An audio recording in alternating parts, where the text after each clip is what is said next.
And that was a perfect introduction for our next speaker, Mr. Ian Urbina.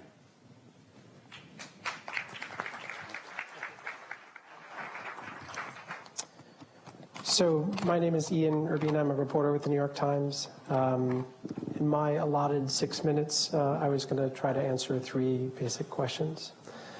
One was, what was this series that we ran and is still ongoing, the Outlaw Ocean, about? The second question was, what were sort of some of the high-altitude big thoughts that emerged from the reporting? And then the third question was, where might there be sort of rays of hope for fixes to some of these problems? The series set out to explore that space that is 2/3 of the planet and in many ways is, in many places, ungoverned and ungovernable. And more specifically, it set out to broaden the diversity of understanding about the types of illegality that exists out there. So apart from just, the Captain Phillips Somali piracy type story, intentional dumping or illegal fishing even, we wanted to explore the broader range of crimes.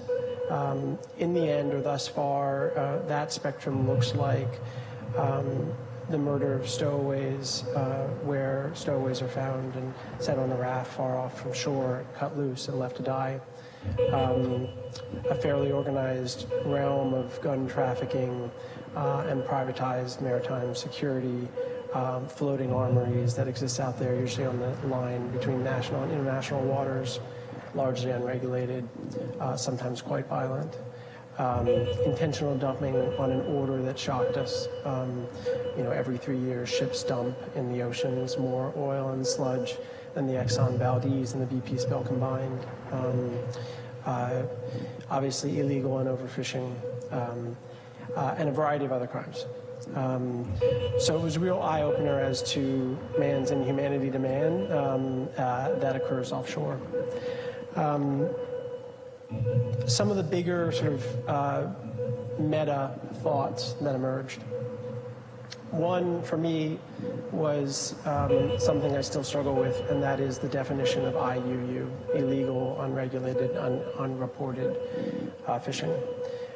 What emerged as a tough thought experiment for us was what really constitutes illegal fishing, and more specifically, as we, the globe, and nations in particular, and the consumer, attempt to grapple with better policing against illegal, unreported, and unregulated fishing, does that definition include the plight of those who work out there? So do the fishers matter as much as the fish?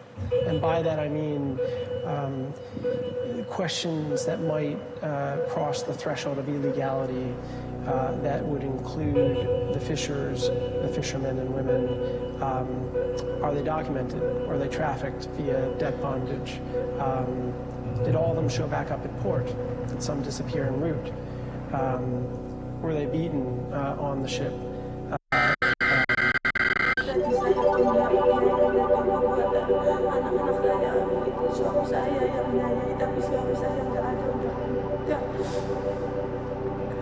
Saya banyak buat biaya rumah sakit, buat biaya sehari-hari.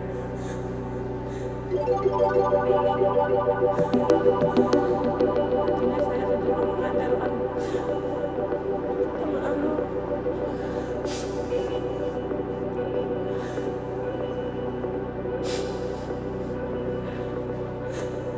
Saya bisa cuma mengharapkan orang itu menghindari jalan dari kekurangan gaji suami saya, Pak. Gaji saya cuma sedikit. Sehingga saya bisa